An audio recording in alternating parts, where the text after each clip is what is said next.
Bonjour à tous. Eh bien, prenons un instant aujourd'hui pour lire et méditer un passage du livre du ciel de Luisa Picaretta. Au nom du Père qui m'a créé, du Fils qui m'a sauvé et du Saint-Esprit qui me sanctifie. Amen. Jésus, je m'immerge en toi dans ton acte unique et éternel d'amour, dans ce grand bain de ta lumière, de tes mérites, de tes œuvres divines, de tes attributs divins, de tes qualités divines, de ta divinité, de ta volonté, de ton humanité, de tout ce que tu es, Seigneur. Je m'y plonge et je me remplis à ras-bord de toi, de ta lumière, de ton Esprit Saint. Je veux être comme une extension de ta propre humanité. Je veux que tu viennes continuer ta vie en moi. Je veux être un débordement de toi-même, comme une image de toi, Seigneur, un écho de la Trinité. Aussi, je te supplie, Jésus, de venir nettoyer mon cœur, de venir y retirer tout ce qui est ni toi, ni de toi, ni pour toi, toutes ces mauvaises choses qui résultent de ma volonté propre. Eh bien, je te donne l'autorisation, Jésus, de tout arracher et vraiment de recréer cet espace nécessaire pour que ta divine volonté puisse opérer et agir à partir de mon humanité, que je t'offre, Jésus, une fois de plus, en gage de mon immense amour pour toi. Je le fais de tout mon cœur, au nom de tous. Aussi, Jésus, je me donne à toi, je nie mon humanité à la tienne, je nie mon humanité à ta divinité pour perdre le néant que je suis. Je t'offre mes émotions, mes désirs, mes pensées, je t'offre tout, l'intégralité de ma personne, Seigneur. Je te demande de venir sanctifier chacune de mes actions, chacun de mes pas, chacun de mes regards, chacune de mes respirations, chacune de mes paroles. Viens diviniser toutes mes pensées, viens diviniser chacun de mes battements de cœur, que chacun d'eux puisse être une offrande d'amour, de louange, de bénédiction pour ta gloire, Seigneur. Que chacun d'eux puisse être enrichi de toutes les paroles du Notre Père, du que ta volonté soit faite. Que ton règne descende ici-bas sur la terre, que chacun d'eux puisse être une réparation, une compensation d'amour, que chacun d'eux puisse pallier pour le manque de retour à ton amour à toi, que chacun de ces battements de cœur puisse être l'acte opposé, que je puisse à chaque fois t'offrir l'acte opposé aux offenses qui te déchirent le cœur, qui déchirent le cœur de ta maman. Jésus, continue ta vie en moi. Vraiment, je veux être totalement fusionnée en toi, ma volonté consumée dans la tienne, fondue dans la tienne. Aussi, je te demande de disposer tous nos cœurs maintenant pour que nous puissions accueillir favorablement ce nouvel enseignement que tu nous donnes pour nous faire grandir dans cette ressemblance avec toi, que tu nous donnes pour que nous devenions saints, comme ton Père Céleste est saint, comme tu es saint, Jésus. Tu nous proposes cette sainteté divine, vraiment comme l'avait prophétisé Saint Louis-Marie Grignon de Montfort. Il a parlé des saints des derniers temps, des apôtres des derniers temps, de tous ceux qui allaient laisser le Christ vivre en eux. Et tu nous proposes d'être ces enfants de ta divine volonté, Seigneur, que nous puissions vraiment devenir ces petites sources de réjouissance pour toi, que tu puisses trouver du repos dans nos cœurs, que tu puisses en nous t'abreuver, te reposer, que tu puisses être nourri par tous les actes que nous faisons en union avec toi. Alors vraiment, donne-nous cette grâce de la vie dans la divine volonté, que rien ni personne ne nous éloigne de toi. Enchaîne-nous à toi, Seigneur, avec les douces chaînes de ton amour. Tu nous as promis à de multiples reprises, qu'à chaque fois que nous t'appelons dans nos actions, que nous faisons nos petits actes du quotidien en union avec toi, tu nous lies davantage avec les chaînes de ton amour, avec ces chaînes de lumière. Tu nous lies avec ces liens de filiation. Et vraiment, au plus nous agissons en union avec toi, au plus nous sommes dans ce caractère indissoluble avec toi. Tu nous rends inséparables de toi, Seigneur. Nous te demandons ce don de l'inséparabilité. Viens continuer ta vie en nous. Et vraiment, Seigneur, permets-nous d'être beaux et gracieux à tes yeux. Je te demande maintenant de disposer tous nos cœurs, disposer nos intelligences pour que nous puissions accueillir ce nouvel enseignement. Que rien ne soit perdu, que nous ne soyons pas distraits ou dissipés, mais que tous ces mots bénis qui sont les tiens, tu l'as dit, chaque enseignement est une vie divine que je sors de moi, chaque enseignement vraiment fait partie de moi, tu nous l'as montré, tu rangeais tous ces écrits dans ton cœur, tu les embrassais, vraiment tu as dit, mais ils sont tellement précieux pour moi. Vraiment la création, chaque élément créé est une œuvre divine que j'ai créée. Mais chaque vérité que je donne est une vie divine. Donc chaque vérité est plus importante que toute la création. Alors Seigneur, que vraiment nous puissions accueillir cette nouvelle vie divine, la laisser descendre en nous, que nous puissions vraiment nous en nourrir, que nous puissions la digérer. Tu nous demandes cette digestion, vraiment pour que notre âme se transforme, que tu puisses la façonner à ta guise et que nous puissions mettre en pratique ce que tu nous donnes pour que nos vies te plaisent, portent de beaux fruits pour ta gloire, celle de ton Père, celle de l'Esprit Saint. Alors Jésus, je te demande maintenant de parler à travers ma bouche. Envoie sur chacun de nous ton Saint-Esprit, que ce moment fait en union avec toi puisse avoir des effets bienfaisants comme une rosée bénéfique dans tous les cœurs et que beaucoup d'âmes reviennent à toi. Nous travaillons à l'avènement de ton royaume quand nous nous unissons à toi et en ce moment nous sommes unis à toi, nous sommes fusionnés en toi et nous te laissons comprendre en nous, nous te laissons nous travailler, nous te laissons accueillir cet enseignement en nous. C'est toi qui vas le comprendre, c'est toi qui vas le méditer en nous. Et ainsi, les frontières de ton royaume s'enverront élargies, non seulement dans notre cœur, mais dans tous les cœurs, parce qu'à chaque fois que nous nous unissons à toi, de nouvelles âmes découvrent les écrits du ciel, d'autres sont touchés, d'autres sont sanctifiés, d'autres reçoivent la grâce de la conversion, d'autres reçoivent la grâce d'être purifiés, d'autres reçoivent la grâce de se repentir de leurs fautes. Alors Seigneur, vraiment nous te faisons confiance et qu'il y ait une multitude d'âmes qui reviennent à toi par ce moment que nous prenons en union avec toi. Que plus aucune âme ne se perde Seigneur et vraiment que tu puisses être entouré de tous tes enfants, que tu puisses te sentir aimé, loué, béni, glorifié et que tu reprennes cette place d'honneur qui t'est due. C'est ce que nous voulons Seigneur et c'est ce que nous te demanderons jusqu'à notre dernier souffle, que vienne s'établir ici-bas ton royaume d'amour. Alors le passage que nous allons méditer est celui du 3 juin 1928. Nous sommes dans le volume 24 et c'est Louisa qui parle. Je continue mon abandon dans la divine volonté et en faisant ma ronde, mon pauvre esprit s'est transporté en paradis alors que Dieu était dans l'acte de former la nature de l'homme avant de lui insuffler une âme. Donc on peut aller partout. Louisa nous le montre bien, elle s'abandonne dans la divine volonté et elle se retrouve en paradis quand Dieu est en train de former le corps d'Adam avant même de lui avoir insufflé la vie. Je pensais au grand amour avec lequel le Créateur suprême formait le corps humain. Donc elle peut assister à ce moment où Dieu façonne le corps d'Adam et elle voit tout cet amour que déverse Dieu vraiment en créant ce corps humain. Je pensais au grand amour avec lequel le Créateur suprême formait le corps humain, au fait qu'avant même l'existence d'Adam, en formant son corps, il l'aimait, de l'amour d'un père qui aime son premier-né. Et cela, même si l'âme d'Adam n'existait pas encore. Vous savez, elle est témoin de tout cet amour alors que l'âme d'Adam n'existe pas encore. Dieu met déjà tout son amour à former le corps d'Adam. Adam ne lui a pas rendu son amour et l'amour divin est resté seul. Voilà, en ce moment, il n'y a pas eu bien sûr de réciprocité à l'amour de Dieu puisque l'âme d'Adam n'était pas encore formée. Et l'amour divin est resté seul, sans la compagnie de l'amour de sa créature. Il n'était pas juste que son amour demeure sans le retour du petit amour de celui que Dieu aimait tant. Et comme on peut tout réparer dans la divine volonté, Louisa, elle vient se placer à ce moment et elle va devancer l'amour d'Adam et elle va le donner à la Trinité en remerciant pour tout cet amour, en répondant à cet amour. Je me dis alors, la divine volonté est éternelle et tout ce qui est fait en elle est toujours en action.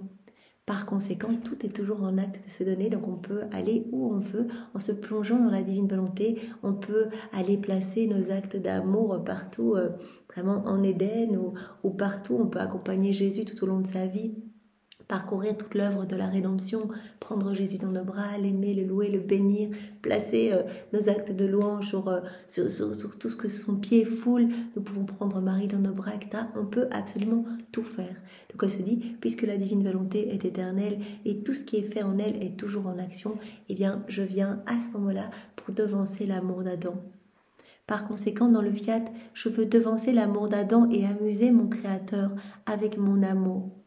Donc je veux donner tout l'amour qu'Adam ne donne pas puisque son âme n'est pas encore créée.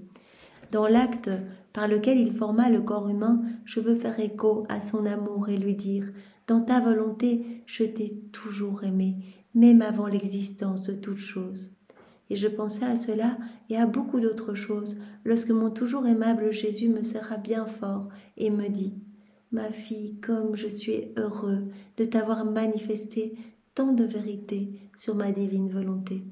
Toutes les vérités que je t'ai dites sur ma volonté sont des escaliers. » Voilà, Jésus nous avait déjà dit, il utilise chaque fois des exemples différents, que chaque vérité reçue, eh bien, chaque connaissance qu'il nous donnait était comme une voie supplémentaire, une porte, un accès, un chemin, une clé supplémentaire pour pouvoir rentrer dans le royaume de la divine volonté avec plus de facilité. Ici, il nous dit que toutes les vérités reçues, eh bien, sont comme des escaliers, en fait, qui nous amènent à Dieu, qui nous relient davantage à Dieu. Escalier pour toi, afin de monter jusqu'aux actes de ma volonté éternelle, de pouvoir retrouver tous les actes faits dans la divine volonté, vraiment les poursuivre en quelque sorte. Jésus demande à Louisa d'être les pas du vent pour poursuivre tous les actes faits dans la divine volonté, tous les actes faits par la divine volonté, et d'y ajouter son amour uni à celui de la Trinité, uni à celui de la Vierge Marie.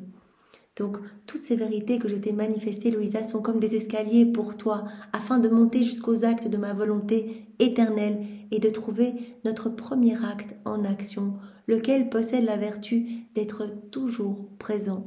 Premier acte en action, est toujours présent. Et de nous donner le bonheur et la joie du retour de ton amour. Voilà, toutes ces vérités te permettent de monter, vraiment d'élever ton néant vers le tout et de nous combler de joie en fait, de nous donner vraiment toute la gloire que les hommes auraient dû nous donner s'ils n'avaient pas quitté la divine volonté, de nous donner toute la gloire que les âmes réprouvées auraient dû nous donner s'ils n'avaient pas choisi délibérément de se séparer de Dieu. Tout l'amour, tout l'honneur, les adorations que les hommes devraient donner et ne donnent pas.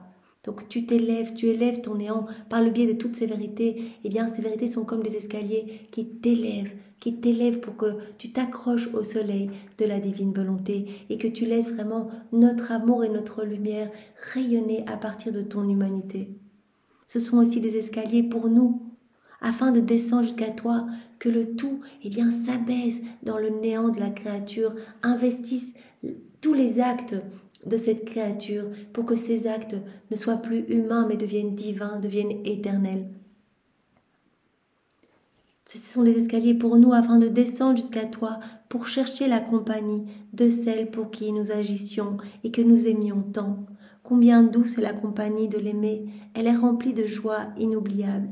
Et comme l'isolement est amer, privé de la présence de celle que nous aimons et désirons tant, elle que l'on aime et pour qui l'on agit.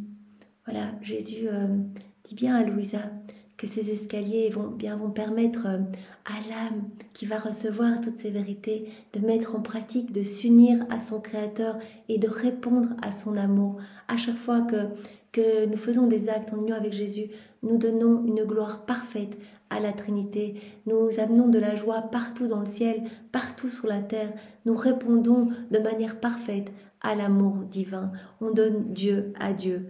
Et donc vraiment, on permet aussi à la Trinité de descendre dans notre cœur. On s'unit vraiment dans la divine volonté. On unit notre volonté à la divine volonté. Et directement, c'est comme un aimant. La Trinité s'installe dans notre cœur. Jésus a dit, je viens avec mon Père, l'Esprit Saint, avec mon royaume, mon trône, et je viens faire ma demeure dans votre âme. Je continue ma vie en vous. En formant la nature de l'homme, avant d'insuffler la vie en lui, nous étions comme un père ou une mère devant leur enfant qui dort. Saisis de tendresse, d'un amour irrésistible, ils rêvent de leur enfant qui dort, ils l'embrassent et le pressent contre leur sein. Et l'enfant, parce qu'il dort, n'en sait rien. Voilà, Jésus donne cette vérité, cette connaissance à Louisa en disant, oui, avant que nous donnions la vie à l'homme, avant qu'Adam reçoive ce souffle divin, nous étions en train de façonner son corps et vraiment nous l'aimions comme des parents qui bercent leur enfant qui dort et vraiment les parents mettent tout leur amour et embrassent cet enfant et l'enfant n'en a pas connaissance. Voilà, Tout comme Adam, eh bien, quand il a reçu le souffle de vie, il était dans la divine volonté, mais il n'a pas eu connaissance de tout cet amour avant, de tout cet amour avant même qu'il soit en vie. L'enfant dort et n'en sait rien. Si tu savais, ma fille, combien de baisers, combien d'étreintes amoureuses nous avons données à la nature humaine avant de lui donner la vie. Et c'est dans l'ardeur de notre amour que, soufflant sur elle, nous lui avons donné la vie, en lui donnant l'âme, en lui donnant le souffle, le battement de cœur et la chaleur de son corps. C'est vraiment dans cette ardeur d'amour que la vie a été donnée. Vraiment, Dieu a soufflé sur ce corps et lui a donné la vie. Nous lui avons donné le souffle, le battement de cœur et la chaleur de son corps. C'est pourquoi le souffle que tu ressens est le nôtre. Le battement qui bat dans ton cœur est le nôtre. La chaleur que tu ressens est le toucher de nos mains créatrices qui, en te touchant, ont infusé en toi de la chaleur. Et lorsque tu respires, nous sentons notre souffle respirer en toi. Lorsque ton cœur palpite, nous sentons le battement de notre vie éternelle qui bat en toi. Et quand tu ressens la chaleur, c'est notre amour qui circule en toi et continue son œuvre créatrice et préservatrice en te réchauffant. Donc vraiment, tout ce mouvement de vie en nous, eh bien Jésus nous dit bien, c'est notre amour qui circule en toi. Quand on peut écouter notre cœur, ressentir cette vie en nous, ressentir vraiment notre sang circuler, etc.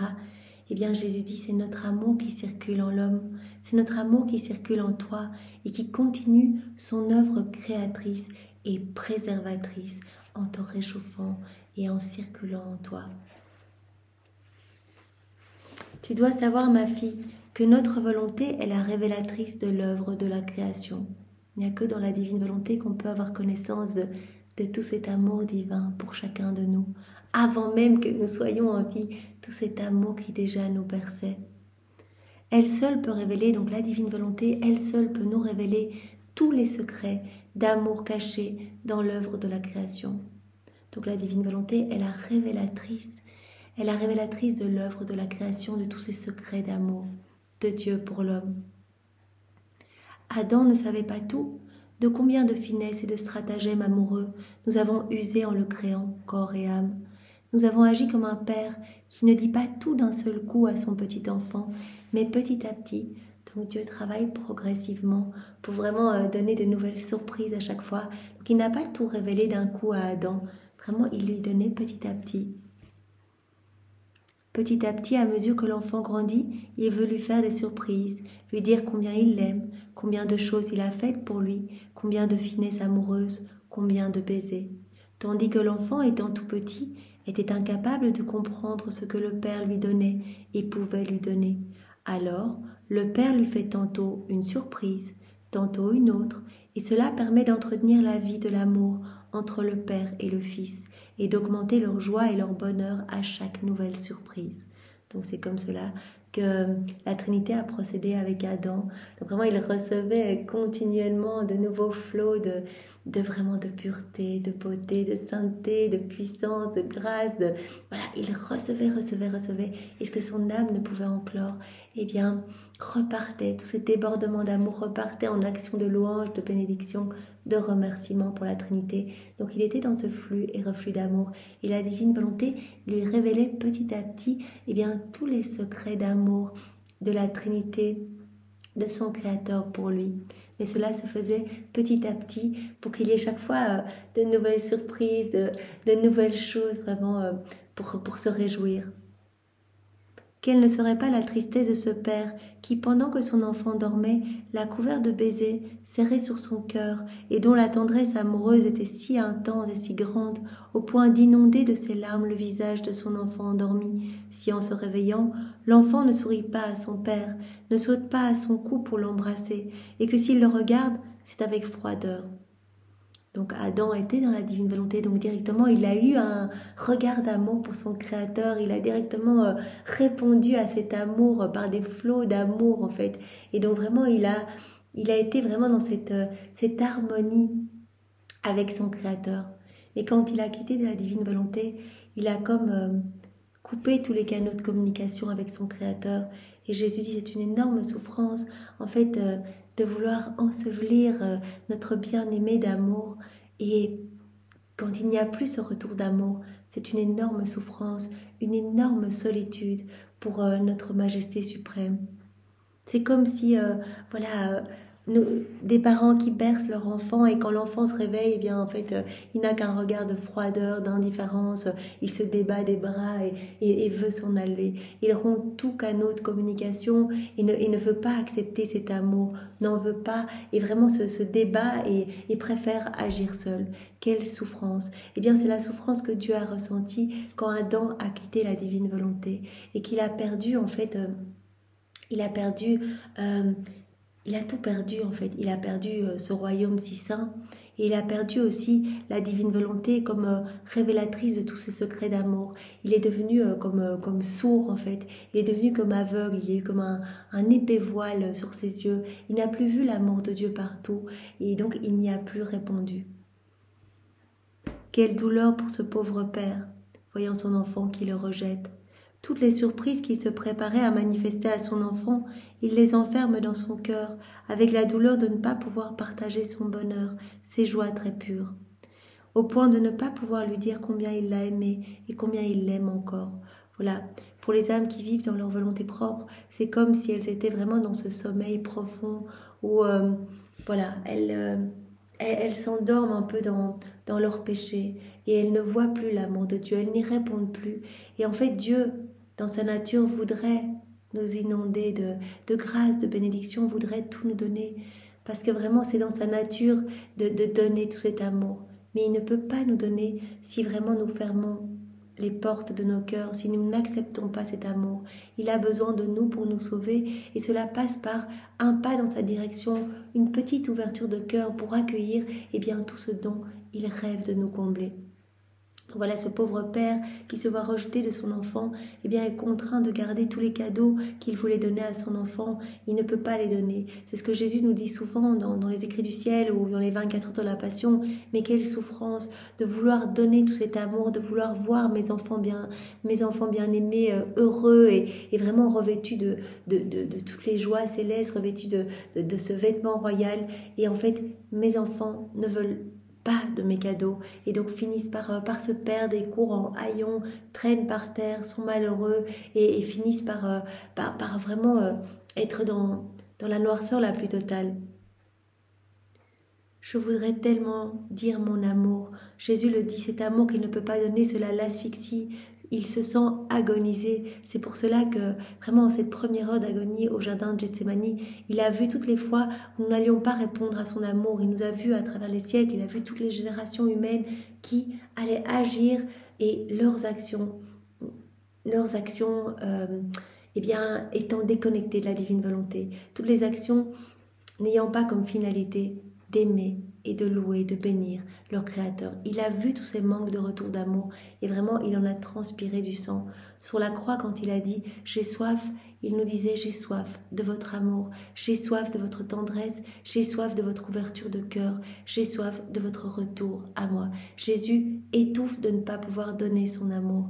Alors vraiment, nous pouvons lui dire régulièrement « Jésus, nous voulons accueillir ton amour, nous t'ouvrons grand nos cœurs pour accueillir tout cet amour que les autres ne veulent pas. Tu peux tout nous donner à nous, Jésus. Nous voulons tout accueillir et ajouter nos je t'aime et tout te rendre au nom de tous, pour vraiment que tu puisses être dans cette douce harmonie d'amour avec tes enfants. C'est ce qui nous est arrivé, ma fille. Notre bonté plus que paternelle préparait bien des nouvelles surprises pour notre enfant bien-aimé, et notre divine volonté prenait l'engagement d'en être la révélatrice pour lui. Donc la divine volonté, comme Jésus nous l'a dit plus haut, elle est la révélatrice de tous les secrets d'amour de la Trinité pour l'homme. En se retirant de notre volonté, Adam perdit la révélatrice, et c'est pourquoi on ne sait pas combien nous l'aimions et tout ce que nous avons fait pour lui en le créant. Il s'est déconnecté de Dieu, il a perdu cette révélatrice, donc il n'a plus vraiment été émerveillé par cet amour divin et donc il n'y a plus répondu. C'est pourquoi nous ressentons l'irrésistible désir que notre fiat vienne régner sur la terre comme au ciel, afin qu'après tant d'années de silence, tant d'années de secret, notre fiat puisse laisser libre cours à ces flammes, que la divine volonté et le divin fiat puissent à nouveau parler, que vraiment que l'homme puisse se remplir de toutes ces vérités d'amour et que l'homme puisse se laisser façonner, se laisser transformer et grandir dans cette ressemblance avec son Créateur.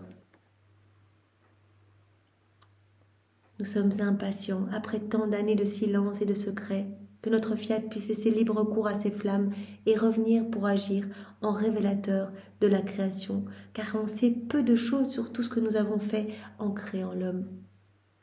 Combien de surprises il a à révéler, combien de joie et de bonheur à communiquer. N'entends-tu pas toi-même combien de choses il te dit concernant ma divine volonté, ainsi que sur les surprises d'amour de toute la création et tout spécialement de la création de l'homme. Voilà, nous allons recevoir à travers la personne de Louisa, qui est la première à accueillir toutes ces vérités relatives à la divine volonté, tout cet amour de Dieu pour l'homme. Et bien vraiment, en recevant ces vérités, vraiment notre amour se transforme. Notre amour devient un amour divin. En fait, nous nous laissons façonner par cet amour brûlant et nous devenons cet amour. N'entends-tu pas toi-même combien de choses il te dit, le divin fiat, concernant ma divine volonté, ainsi que sur les surprises d'amour de toute la création, et tout spécialement de la création de l'homme. Ma volonté est le livre de la création. Par conséquent, son règne au sein des créatures est nécessaire pour savoir comment le lire et être capable de le lire. La volonté humaine garde le pauvre homme comme en un sommeil. Voilà, vivre dans sa volonté propre nous garde vraiment comme dans des décombres, on ne voit plus rien, on est aveuglé, on est comme sourd. Vraiment, on a le cœur qui bat pour les choses du monde, etc. Nos pensées ne sont tournées que vers les choses ici-bas. On est comme dans une grosse somnolence, en fait. On ne voit plus l'amour de Dieu. Le pauvre homme, vraiment qui est habité par sa volonté humaine, est gardé comme dans un sommeil. Il dort et ce sommeil l'empêche de sentir et de voir toutes les caresses et les finesses amoureuses que lui donne son Père céleste, ainsi que les surprises qu'il veut lui faire connaître. Voilà, cela nous engourdit, on ne sent plus l'amour de Dieu qui vient à travers la brise du vent nous dire « je t'aime », à travers chaque rayon du soleil nous dire « tu es mon enfant bien-aimé, je t'aime, je veux tout te donner ». Unis-toi à moi, unis-toi à ma divine volonté qui opère et qui agit par exemple dans le soleil et je te donnerai ma lumière, je te donnerai ma chaleur, je te donnerai ma vie. Vraiment, l'homme est comme engourdi et ne voit plus l'amour de Dieu dans la légèreté de l'envol du papillon, dans la petite fleur, dans le parfum délicieux des fleurs, dans ces petits bourgeons, dans chaque goutte d'eau, dans chaque flocon de neige, dans chaque animal. Vraiment, Jésus nous dit « je t'aime » à travers chaque élément créé. Et donc vraiment, quand nous vivons dans nos volontés propres, nous n'y répondons pas. Et Jésus le dit souvent, l'homme qui vit dans sa volonté propre, eh bien, va continuer à utiliser toute la création. Il va se nourrir des bons fruits, il va se nourrir du poisson, il va prendre les fleurs pour décorer sa maison, il va se servir absolument de tout. Mais comme tout a été fait pour l'homme vivant dans la divine volonté, l'homme qui utilise la création mais qui ne vit pas dans la divine volonté est comme un voleur. Il usurpe nos biens et donc vraiment il nous fait souffrir. Il prend mais il ne rend pas. Il n'y a pas ce retour d'amour. L'homme, dans sa volonté propre, est comme un pauvre homme gardé dans un sommeil. Il dort et ce sommeil l'empêche de sentir et de voir toutes les caresses et les finesses amoureuses que lui donne son Père céleste, ainsi que les surprises qu'il veut lui faire connaître. Son sommeil l'empêche de recevoir les joies et les bonheurs que son Créateur veut lui donner et de comprendre le sublime état de sa création. Donc au plus on va se plonger dans les écrits du ciel, au plus on va s'unir à Jésus. Il nous dit à chaque fois que vous allez recevoir toutes ces connaissances, je vais vous donner vraiment cette soif de mettre en pratique. Et à chaque fois que vous allez mettre en pratique, eh bien c'est comme si votre vue va se nettoyer, que vraiment vous allez réacquérir l'ouïe divine, la vue divine, l'odorat divin. Vous allez acquérir les pensées divines, vous allez devenir un autre moi-même sur la terre. Et vous allez comprendre le sublime état de votre création. Pauvre homme endormi au vrai bien, sourd à l'écoute de ma volonté, qui est sa révélatrice. Donc on s'endort à tout ce qui est beau, tout ce qui est bien, tout ce qui est lumière. Et vraiment, c'est comme si on était plus aiguisé, en fait, que vraiment qu'on était plus dans les choses du monde, plus dans la noirceur, plus dans les ténèbres. Et donc cette puanteur, cette noirceur nous voile en fait toute cette belle lumière et tout cet amour divin pour nous. Pauvre homme endormi au vrai bien, sourd à l'écoute de ma volonté qui est sa révélatrice, sa noble histoire, son origine, sa grandeur et sa beauté merveilleuse. Et s'il se réveille, il écoute soit le péché, soit de ses passions, ou des choses qui n'ont pas une origine éternelle. Il agit comme cet enfant endormi qui, s'il se réveille, crie, fait du tapage et tourmente le pauvre père qui a presque du regret d'avoir un enfant si nerveux. Et alors cela me fait penser à un passage que je lisais dans le tome 36 hier soir. Et en fait Jésus disait, c'est tellement beau qu'en fait il est en attente de notre retour. Puisque c'est notre place de vivre dans sa divine volonté, c'est notre juste place dans son cœur. Il attend continuellement. Et donc il vient et il nous suit. Et voilà, il nous envoie de la lumière pour que nous nous laissions toucher, que nous nous laissions transformer. Il nous envoie un petit peu de culpabilité quand nous nous plongeons dans le péché pour que nous revenions à lui. Il attend, il attend, il attend, il attend. Et cela vraiment l'empêche de se reposer. C'est pour cela qu'il dit, quand une âme me donne son oui, quand une âme m'aime, quand une âme veut ce que je veux, quand une âme me donne sa vie, me donne ses émotions, me donne sa volonté, je peux pleinement me reposer dans son cœur. Je ne dois pas guetter après chacune de ses actions pour qu'elle revienne à moi. Elle est toute à moi, elle est enchaînée à moi, c'est moi qui agis en elle. Elle m'a donné cette autorisation pour que je prenne les commandes de son existence. Et je peux enfin me reposer dans ce cœur qui est pour moi comme un tabernacle d'amour, un palais céleste, dans ce cœur qui m'amène un air frais, un rafraîchissement, qui m'amène de l'amour continuel, de la réparation, qui vient me consoler continuellement. C'est tellement beau et donc nous pouvons vraiment garder à l'esprit Jésus qui attend, et il dit aussi que chaque vérité, ça c'était aussi dans le volume 36, chaque vérité, eh bien c'était comme un nouveau chemin en fait, qui part de son cœur vers la créature. Et donc il attend également que la créature, eh bien, voilà, se mette en route. Parce que à travers tout, à travers chaque élément créé, à travers chaque acte de la divine volonté opérante et agissante, il y a un nouveau chemin qui nous amène à Dieu. Comme Jésus nous en parlait aujourd'hui, un nouvel escalier. Et il attend, et il dit, je viens même à la rencontre de l'âme, je marche à sa rencontre, ici je la vois, mais je l'étreins, je la prends dans mes bras, et je la couvre de tellement de grâce pour qu'elle ne puisse plus jamais me quitter. Vous imaginez tout cet amour? Jésus guette après une miette de notre attention, après un pas dans sa direction. C'est tellement beau, moi ça me touche tellement en fait. Nous sommes néants, on n'est rien du tout, et Jésus attend notre amour en fait. Il veut juste qu'on soit heureux et qu'on puisse se réjouir de toutes les propriétés du ciel qu'il veut nous donner. Et vraiment, une âme qui vit dans sa volonté propre est comme un enfant qui s'endort dans le péché. Et s'il se réveille, il va se réveiller à ses mauvaises passions, à ses mauvaises tendances, pour rechuter davantage, pour blesser l'adorable cœur de son Créateur. C'est comme un enfant qui se réveille, qui crie, qui fait du tapage, qui tape ses parents en se réveillant, qui envoie des coups de pied. Et le pauvre père, a presque du regret d'avoir un enfant si nerveux. C'est pourquoi ma divine volonté révèle un si grand nombre de ses connaissances, pour sortir l'homme de son long sommeil qui a duré des milliers d'années. La divine volonté est pressée de pouvoir révéler tout cet amour divin pour que l'homme puisse s'en émerveiller et puisse y répondre. C'est pourquoi ma divine volonté révèle un si grand nombre de ses connaissances pour sortir l'homme de son long sommeil. Toutes ces connaissances pour nous permettre de sortir de cette torpeur, de cette noirceur, de ce long sommeil et de revenir vers Jésus. Notre amour pour Jésus va grandir. Il l'a dit à chaque fois que vous allez recevoir des connaissances, je dilate votre âme pour vous donner plus de mon amour, pour que vous puissiez m'aimer avec mon amour à moi. Pour sortir l'homme de son long sommeil, afin que se réveillant dans mon fiat, dans ma divine volonté, il perde le sommeil de la volonté humaine. Sommeil de la volonté humaine.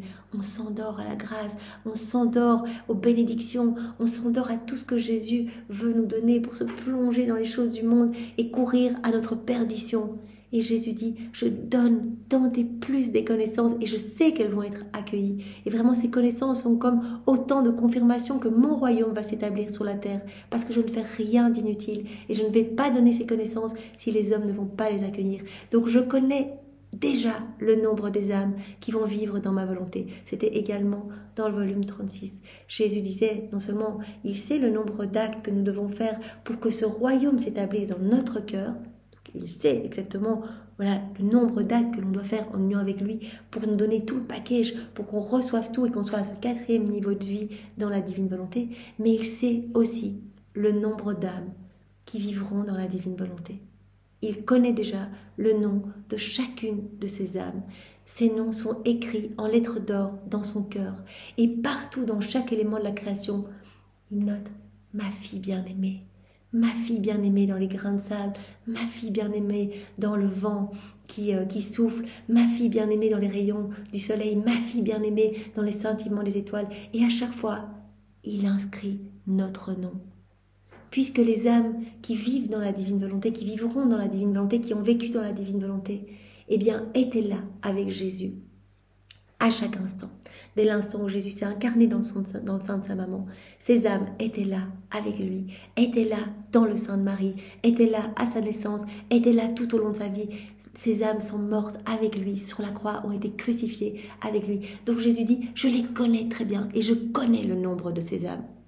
C'est tellement touchant. Espérons vraiment que nos proches, leur nom soit inscrit dans le cœur de Jésus, vraiment comme âme nouvelle-née de la divine volonté, comme des petits maillons à la suite de Louisa. Seigneur, que beaucoup d'âmes soient touchées, vraiment utilise nos vies pour que vraiment qu'il y ait de plus en plus d'âmes qui te découvrent, qui t'aiment et qui répondent à ton amour. C'est pourquoi ma divine volonté révèle un si grand nombre de ses connaissances pour sortir l'homme de son long sommeil, afin que se réveillant dans mon fiat, il perde le sommeil de la volonté humaine. Qu'il puisse acquérir de nouveau ce qu'il a perdu, ce que Adam a perdu en quittant la divine volonté, toute cette lumière, toute cette splendeur, tout. Adam avait tout, divine science, divine connaissance, divine volonté. Il était pleinement dans la joie. Il n'y a pas de malheur, il n'y a pas de souffrance dans la divine volonté. Cette vie divine supplante tout. Elle l'anesthésie comme les peurs, les doutes. Tout n'est que lumière, tout n'est que beauté. Jésus veut tout nous redonner. Il dit, c'est pour cela que je donne autant de connaissances, parce que je sais que telle connaissance va toucher telle âme, que tel mot va percuter telle autre âme, que une âme endurcie, qui ne veut pas de moi, etc., qui s'écarte de moi, va un jour tomber sur cette vérité et va fondre littéralement, va s'émerveiller de mon amour et va sentir ce feu à l'intérieur de son cœur, qu'elle va être poussée à continuer à lire les écrits du ciel et qu'elle va se laisser transformer. C'est pour cela qu'il dit à Louisa, nommez aucun mot. Parce que pour toi, cela peut paraître clair, cela peut paraître répétitif peut-être, mais pour une autre âme, cela va faire toute la différence. Donc je sais qui va être touché quand, alors nommez rien. Et vraiment, continue à mettre par écrit tous ces mots bénis qui sont les miens. Que toutes ces connaissances puissent se propager, puissent se diffuser et que l'homme puisse sortir de son long sommeil, du sommeil de sa volonté propre, de sa volonté humaine, qu'il puisse acquérir à nouveau tout ce qu'il a perdu depuis la chute d'Adam, qu'il puisse sentir les baisers, qu'il puisse sentir l'amour, les étreintes amoureuses de son Créateur. Ainsi, chaque connaissance concernant ma volonté est un appel. Chaque connaissance est une voix que j'émets. C'est un cri que j'envoie pour faire sortir l'homme du sommeil de sa volonté humaine. Donc vraiment, cet enseignement aujourd'hui nous montre tout l'amour de Dieu et combien il attend une réponse à cet amour qui est partout, toutes les manifestations de l'amour divin dans toute la création. Il attend une réponse à cet amour. Nous pouvons le faire par le biais de Ronde, comme Louisa au début qui vient en paradis donner de l'amour avant même que l'âme d'Adam soit créée. Elle vient déjà devancer l'amour d'Adam. Donc nous pouvons à chaque instant faire nos rondes et donner de l'amour à Dieu au nom de tous ceux qui ne le font pas. Si on entend des choses désagréables, des blasphèmes, si on voit des sacrilèges, on voit des choses offensantes pour notre Seigneur, nous sommes dans l'obligation de réparer pour apporter de l'amour à notre Jésus. Nous pouvons reprendre tous ces actes pécamineux, ces actes mauvais, et nous pouvons les plonger dans l'acte unique et éternel de Dieu pour les refaire, les bonifier, les sanctifier, les offrir toute lumière. Vraiment que ce ne soit que lumière pour notre Créateur. Nous avons l'obligation de répondre à cet amour pour que Dieu puisse sentir vraiment un doux reflux à sa tendresse. Et alors, il nous a parlé aujourd'hui de ce sommeil dans lequel nous nous plongeons dans nos volontés propres, ce sommeil qui nous alourdit, ce sommeil qui vient mettre comme un voile sur nos yeux, sur nos cœurs, sur nos actions, ce voile sur nos oreilles qui nous empêche en fait de voir tout cet amour divin, qui nous empêche de sentir toutes ces caresses divines et qui nous empêche d'y répondre.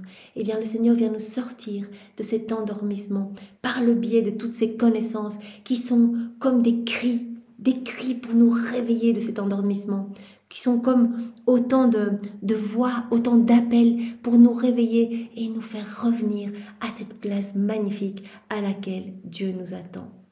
Cette place vraiment d'enfants héritiers de tout le royaume. Alors Seigneur, puissions-nous être ta voix, que nous puissions proclamer toutes ces vérités que tu nous donnes pour que d'autres de nos frères et sœurs puissent se réveiller et revenir à toi, Seigneur, pour t'aimer avec ton amour, pour te remercier avec tes remerciements, pour te louer avec tes louanges, pour te bénir avec tes propres bénédictions. Merci Seigneur, merci au nom de tous, au nom du Père et du Fils et du Saint-Esprit. Amen. Soyez tous bénis. Belle journée à tous. Au revoir.